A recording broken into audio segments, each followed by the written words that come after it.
Welcome back, beautiful people, and welcome to another fiery episode of the Sussex Squad Podcast, where we keep it real, royal, and unapologetically pro-Harry and Meghan. You know the deal. We don't play when it comes to exposing the lies of the British tabloids and those so-called royal experts who make a living off demonising the only two royals who actually walk their talk. So today we need to talk about this nonsense headline that's been floating around the British media like a bad smell. The Daily Mail and their favourite fiction writer Tom Bower are now claiming that Prince Harry is fed up with being paraded around Los Angeles by Meghan. Yes, you heard that right. Because apparently Harry showing up to a birthday party is now a crisis that needs to be dissected by people who have never been invited to anything above a fish fry. Let's start with the facts. The party in question was none other than Kris Jenner's 70th birthday bash, held at Jeff Bezos' mansion in Beverly Hills. And when I say A-list, I mean A-list. Oprah was there, Snoop Dogg, Mariah Carey, Mark Zuckerberg, Bill Gates, Jay-Z, Gayle King, Ryan Murphy, Naomi Watts, and so many others. Literally the crème de la crème of entertainment, tech and power. These are people who can choose exactly who they want around them. And guess who got invited? The Duke and Duchess of Sussex. Now, that alone completely destroys years of tabloid propaganda about how Hollywood hates Meghan. For months, the UK press has been crying about how Meghan and Harry are isolated, unwanted, and out of touch. Yet here they are, at one of the most exclusive events in Los Angeles, mingling with the world's most powerful people. That's not rejection. That's acceptance. That's validation. That's success. But of course, the British tabloids can't handle that. They can't let the world see Harry and Meghan thriving. So what do? They twist the story. They take photos of Harry walking hand in hand with his wife, looking composed, and they decide, he's miserable. He's being dragged around like a prisoner.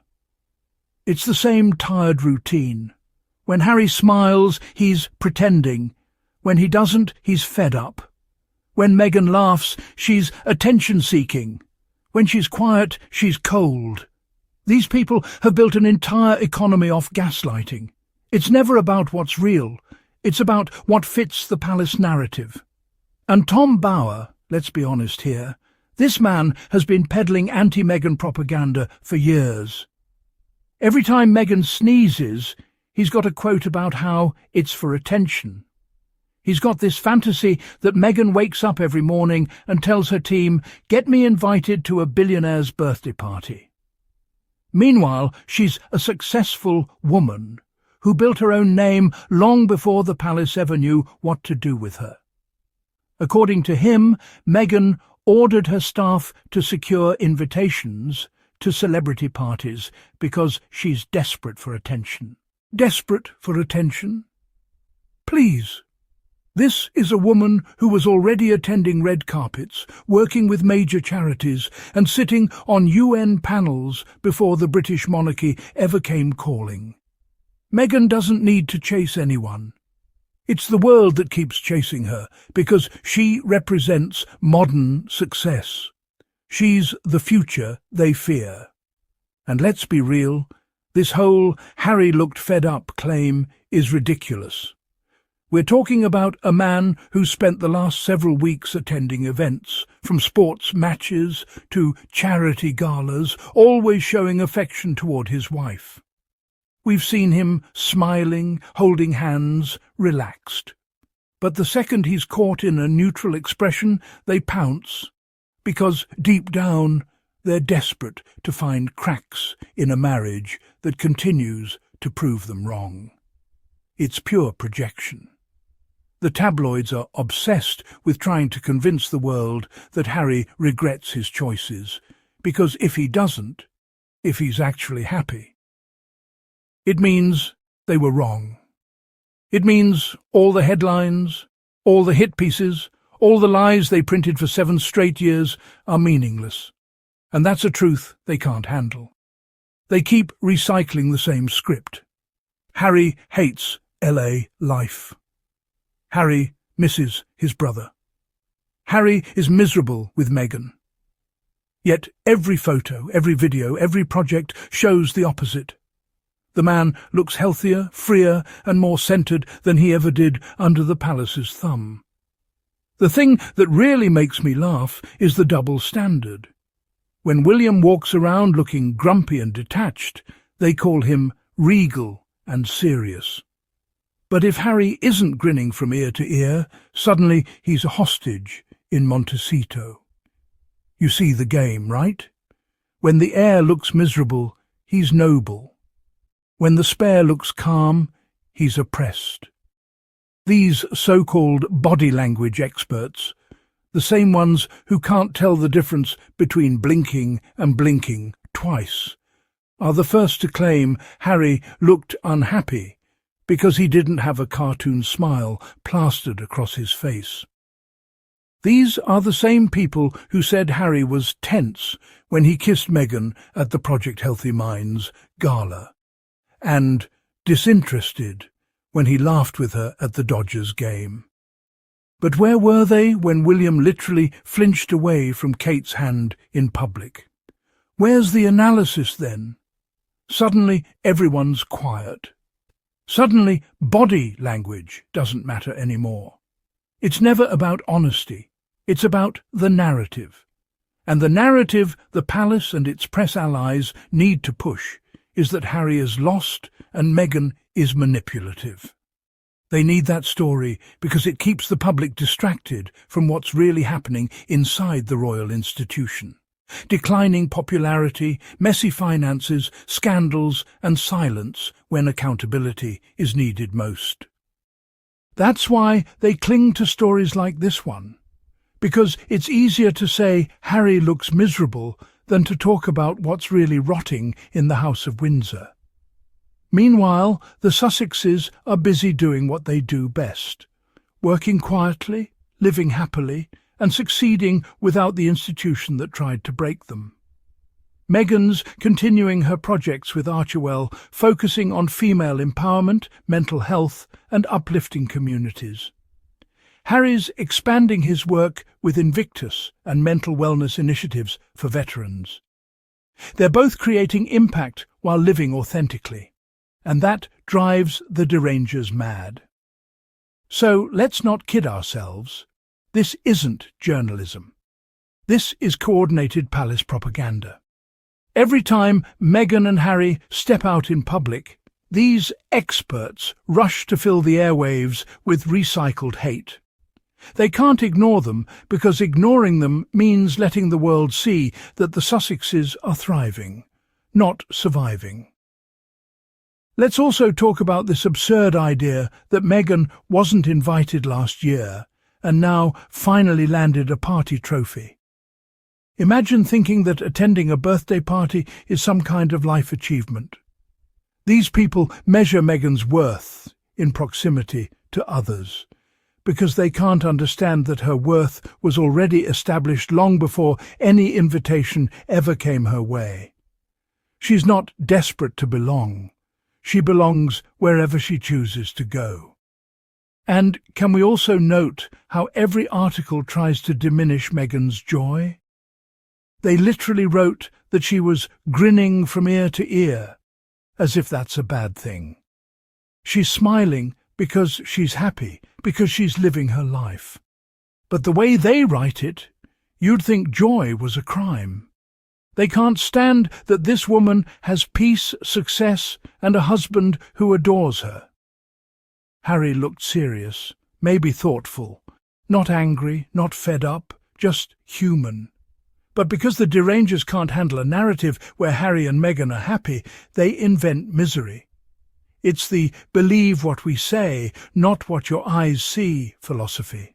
And they've been doing it for years. They said Harry was angry when he held Meghan's hand at the gala. They said he hated it when Meghan whispered in his ear at the World Series game. Yet when William publicly looks irritated with Kate, they spin it as royal composure. It's pure hypocrisy. And this is where the truth hits hard. The British press needs Meghan. Without her, their clicks die. She's the only one generating global engagement. They can't let her win, but they can't let her go either. So they twist, hoping the public will forget the reality that Harry and Meghan walked away from their toxic circus and built a life of their own. What they don't understand is that Meghan and Harry already won. They're not begging for approval. They have it from the people who matter. They are living their truth, raising their children in love and connecting with powerful people based on mutual respect, not royal protocol. So when Tom Bower says Meghan's searching for security and approval, I laugh, because the only ones searching for approval are the British media, begging the public to still care about their outdated narratives. The Sussexes have nothing to prove. Their success speaks for itself. And the funniest part? These same outlets that mocked Meghan for leaving the UK are now obsessed with every event she attends in America. They said Hollywood hates her, yet here she is, at Jeff Bezos' mansion, surrounded by A-listers. So tell me, who's really hated here? The one at the party, or the ones outside the gates writing salty opinion pieces from their laptops in London? Every time they try to humiliate Meghan, they end up proving her point. Every attempt to mock Harry backfires because it shows exactly why he left. He didn't want his life dictated by palace handlers and press puppets. He wanted peace, love, and purpose, and he got it. This marriage isn't built on PR. It's built on partnership. Harry isn't trapped. He's free. He's not miserable. He's fulfilled. And Meghan isn't dragging him anywhere. She's walking beside him, equal and proud. The only people fed up are the ones still bitter that they can't control the narrative anymore. The tabloids are fed up because they lost access. The palace is fed up because their golden couple has outshined the crown. And the haters are fed up because after all their noise, Harry and Meghan keep shining brighter than ever. So, when you see these ridiculous headlines, remember, it's not reporting, it's resentment. Every photo they try to weaponize is really proof that the Sussexes are out there living well. And as the saying goes, living well is the best revenge. Harry and Meghan don't need the approval of the British tabloids. They have something more powerful, the truth. And the truth doesn't need defending when it's standing on solid ground. Now, if you're part of the Sussex Squad, you already know what to do. Make sure you hit that like button, subscribe to the channel, and join the family that stands for truth, love, and dignity. And if you'd like to support this channel's work, exposing the lies and celebrating Harry and Meghan, consider hitting that super thanks button. Every contribution helps keep independent voices alive and unfiltered. Until next time, keep your crowns polished, your receipts ready, and your spirit unbothered. This is the Sussex Squad Podcast, where we tell the truth and defend the royals who earned our respect, not the ones who inherited it. Stay kind, stay strong, and stay royal.